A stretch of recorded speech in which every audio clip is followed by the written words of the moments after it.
Some stories from World War II just sound, well, they sound impossible, like something straight out of a Hollywood movie. This is one of those stories. It's a tale of survival, of incredible skill, and just sheer defiance against odds that were, frankly, ridiculous. So, where does this insane story begin? Well, it all starts with a number 14. 14. That's 14 enemy fighters, all confirmed shot down. I mean, that is a huge number for any single fight. But what makes this story truly unbelievable isn't just the number, it's how they were shot down. Get this, they were all taken down by one American bomber, a B-29, in a single, absolutely harrowing mission from which they almost didn't return.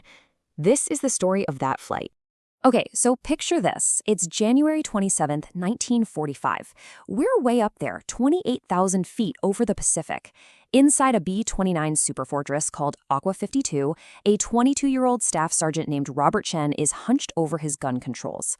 There's frost spreading across the plexiglass as they climb higher and higher, straight into danger, headed right for Tokyo. So the mission, on paper, was high-altitude precision bombing. But the reality? Oh man, the reality was a whole different beast. We're talking temperatures of 50 below zero, insane jet stream winds that could just toss your bombs miles off target and, oh yeah, the absolute guarantee that Japanese fighters were waiting for you. By this point, Chen's wing had already lost 31 of these massive bombers. This whole thing, it really boils down to two key players. On one side, you've got the B-29 Superfortress. I mean, this thing was a technological marvel, and it cost a fortune.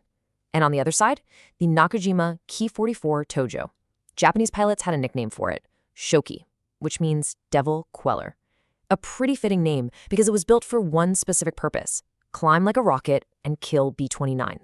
And this is where things get truly terrifying. We have to talk about ramming. Now, this wasn't some random chaotic act. This was a calculated military tactic, born out of pure desperation. Think about the math. The Japanese considered trading one of their small fighters for a $600,000 bomber and its entire crew a strategic win. For the crew of Aqua 52, this wasn't just a possibility. It was a known, horrifying threat they faced on every single mission. All right, so it's just before noon, the bomber formation crosses the Japanese coast, and on the ground, air raid sirens start wailing across Tokyo. The response is immediate. 43 Japanese fighters scramble into the sky, climbing to meet them. The fight is on. And that's when Chen spots his first target diving in. He tracks it, his remote-controlled turrets following its every move. He lets loose a 3-second burst. Bam! The K-44's engine just erupts in a ball of fire and black smoke. After 11 missions, Robert Chen has his first confirmed kill. But there is absolutely no time to celebrate. Okay, so you gotta understand that the most dangerous part of any bombing mission was the bomb run itself. For a few minutes, you had to fly perfectly straight and level, no dodging, no weaving. The Japanese pilots knew this, and they timed their attack perfectly. 14 of them roll in at the exact same time, a coordinated strike meant to just completely overwhelm the bomber's defenses. Chen manages to hit one, but the damaged fighter doesn't just fall out of the sky. It careens directly into his bomber.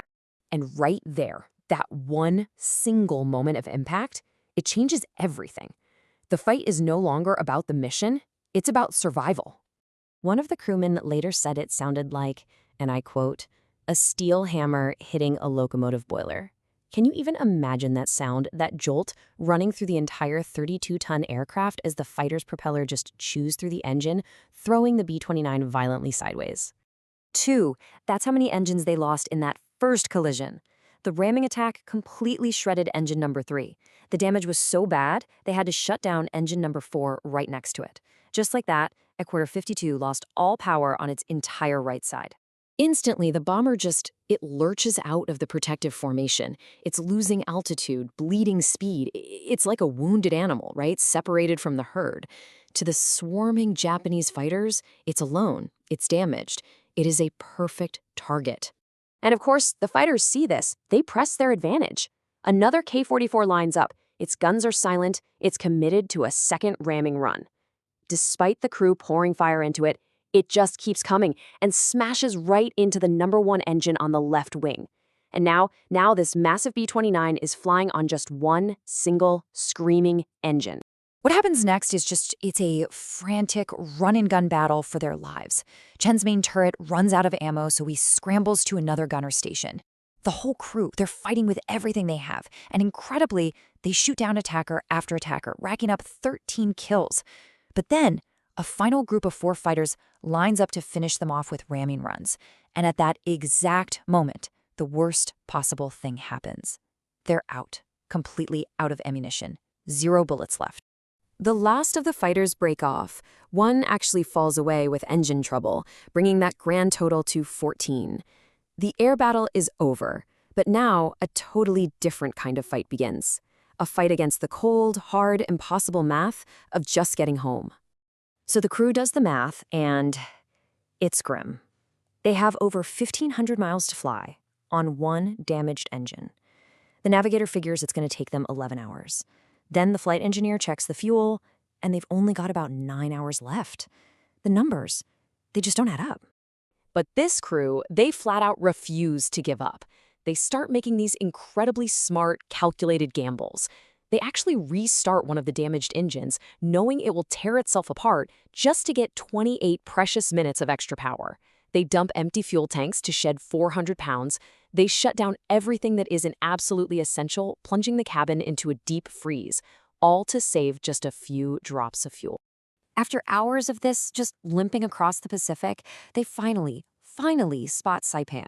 Home is in sight. But the plane is starting to give up. The final, most desperate part of this journey is just beginning. Just 8 miles. That's how close they are to the runway when their last functioning engine begins to sputter and cough and die. It's starving for fuel. After flying over 1,500 miles, it gives out on the final approach. And then, it's like everything decides to fail at the exact same time. The hydraulic system is gone.